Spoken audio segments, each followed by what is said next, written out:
ఒక మంచి చేసిన వ్యక్తిని గుర్తుపెట్టుకోవడం అనేది తూర్పుగోదావరి జిల్లాలో ప్రజల అభీష్టం.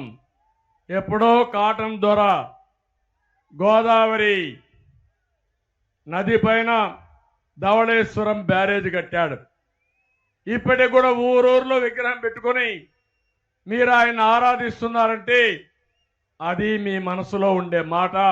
మంచి చేసిన వాళ్ళని మనసులో గుండెల్లో పెట్టుకునే మనస్తత్వం మీ అందరిదని చెప్పి కూడా నేను మీకు తెలియజేస్తున్నా. ఇంకో పక్క కోనసీమ రంగానే గుర్తొచ్చేది తాపేశ్వరం కాజా, ఆత్రేయపురం పూతరేకులు కూడా గుర్తొస్తాయి. అలాంటి ప్రాంతంలో ఇలాంటి ప్రశాంతమైన ప్రాంతాలను కూడా చిచ్చు పెడుతున్నారు. దాడులు, కేసులు, ఆత్మహత్యలు, హింసకు కేంద్రంగా మార్చేస్తున్నారు.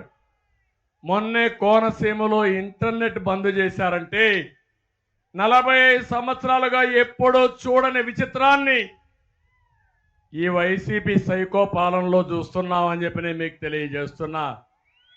తూర్పుగోదావరి జిల్లాలో పాత జిల్లాలో ఎప్పుడు కూడా పౌరుషంగా మాట్లాడలేని మీరు ఈరోజు ఇలాంటి అరాచకాలు చూస్తున్నాం, రౌడీజం చూస్తున్నాం.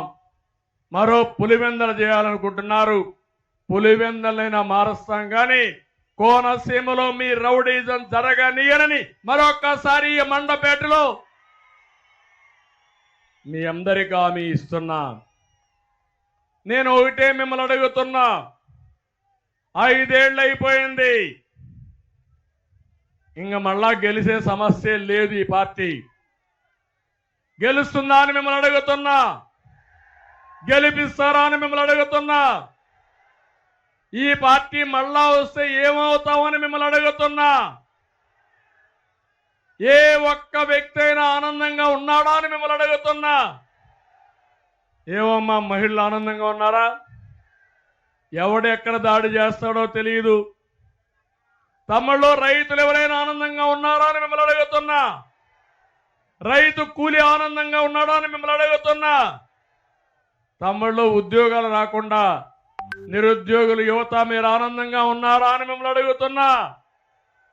మీరే కాదు, ఒక విద్యార్థి, ఇంకో పక్క ఒక ఉద్యోగి, ఇంకో పక్క చూస్తే కాంట్రాక్టర్లు, కడాన చిన్న చిన్న వ్యాపారాలు చేసుకునే ఎవ్వడు కూడా ఆనందంగా లేరు.